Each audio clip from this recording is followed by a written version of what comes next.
Selamat berjumpa kembali dalam pembelajaran PPKN. Semoga saya menjumpai Anda semuanya dalam keadaan sehat, dalam keadaan semangat, dan tentunya dalam keadaan yang luar biasa. Pada pertemuan kali ini, kita akan membahas bab yang ke-6, subtema yang kedua, yaitu peran daerah dalam kerangka Negara Kesatuan Republik Indonesia. Sekarang kita akan melihat bagaimana peran daerah dalam perjuangan kemerdekaan Indonesia. Berikut adalah tokoh-tokoh pejuang kemerdekaan Indonesia. Di antaranya Insinyur Soekarno, Pangeran Diponegoro, Jenderal Sudirman, Sultan Hasanuddin, dan seterusnya. Tokoh-tokoh ini tentu saja memiliki perannya masing-masing dalam memperjuangkan atau memperebutkan kemerdekaan Indonesia. Kemerdekaan bangsa Indonesia adalah hasil perjuangan bersama rakyat di seluruh wilayah Indonesia. Pada semester pertama, bab yang pertama, kita sudah belajar bahwa kemerdekaan bangsa Indonesia merupakan hasil usaha, hasil perjuangan bangsa Indonesia sendiri, bukan pemberian, bukan hadiah dari bangsa Jepang. Kedatangan bangsa Barat berawal dengan melakukan perdagangan di Indonesia.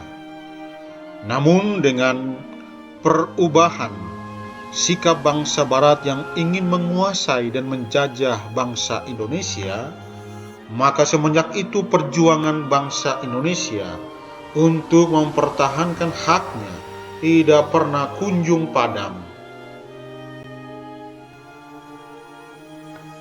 Perjuangan untuk merebut kemerdekaan Indonesia mengalami perubahan strategi setelah kebangkitan nasional 1908. Perjuangan yang sebelumnya bersifat fisik dan kedaerahan menjadi perjuangan dengan mengutamakan organisasi dan bersifat nasional.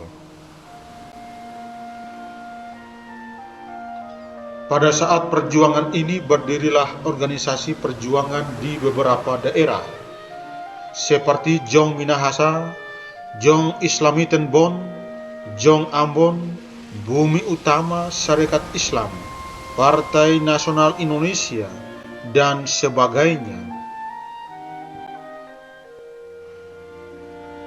Pada saat ini juga muncul tokoh asal dari berbagai daerah di Indonesia yang menjadi tokoh nasional seperti Insinyur Soekarno, Muhammad Husin Tamrin, Muhammad Hatta, Lim Kun Hian, Andi Petarani, A.A. Marramis, Latu Harhari, dan tokoh nasional lainnya. Sekarang kita akan melihat bagaimana peran daerah dalam kerangka Negara Kesatuan Republik Indonesia saat ini. Kekayaan alam dan keindahan alam Indonesia yang tersebar di seluruh wilayah Indonesia. Indonesia merupakan negara dengan wilayah yang sangat luas. Sebagai negara kepulauan, maka wilayah lautan lebih luas dibandingkan luas daratan. Lautan luas di daerah tropis merupakan sumber kehidupan di laut. Selain itu, kekayaan alam Indonesia berupa bahan tambang seperti minyak, gas, tembaga, emas, batu bara terkandung dalam bumi Indonesia. Ini merupakan modal yang potensial untuk kemajuan bangsa dan negara.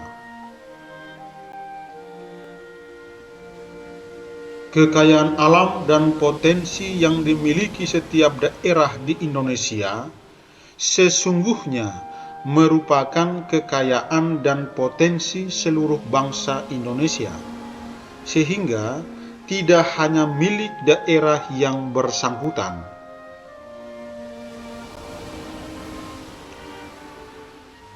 Dalam pasal 33 ayat 3 Undang-Undang Dasar Negara Republik Indonesia tahun 1945 menegaskan bahwa bumi dan air dan kekayaan alam yang terkandung di dalamnya dikuasai oleh negara dan dipergunakan untuk sebesar-besarnya untuk kemakmuran rakyat. Pengakuan dan penghormatan negara kepada daerah dengan penyelenggaraan otonomi daerah adalah kesepakatan pembentuk konstitusi yang diatur dalam pasal 18, 18A, dan 18B Undang-Undang Dasar Negara Kesatuan Republik Indonesia tahun 1945 dan merupakan penegasan pasal 1 ayat 1 Undang-Undang Dasar 1945 NKRI. Sekarang kita akan melihat apa saja peran daerah dalam Negara Kesatuan Republik Indonesia. Yang pertama, mempertahankan keutuhan Negara Kesatuan Republik Indonesia sebagaimana tertuang dalam pasal 37 ayat 5 Undang-Undang Dasar 1945. Yang kedua, meningkatkan kesejahteraan rakyat. 3. Memajukan bangsa melalui inovasi dan kreativitas. 4. Melaksanakan pembangunan nasional. Dan 5. Mengembangkan kehidupan bermasyarakat, berbangsa, dan bernegara yang demokratis. Pertemuan kali ini hanya cukup sekian. Saya mengucapkan terima kasih atas perhatiannya, atas kerjasamanya, dan atas kesabarannya dalam menyimak video pembelajaran ini. Kita ketemu lagi pada kesempatan yang lain, dan harapan saya kita semua tetap sehat, tetap semangat, dan tetap dalam lindungan Tuhan yang Maha Kuasa.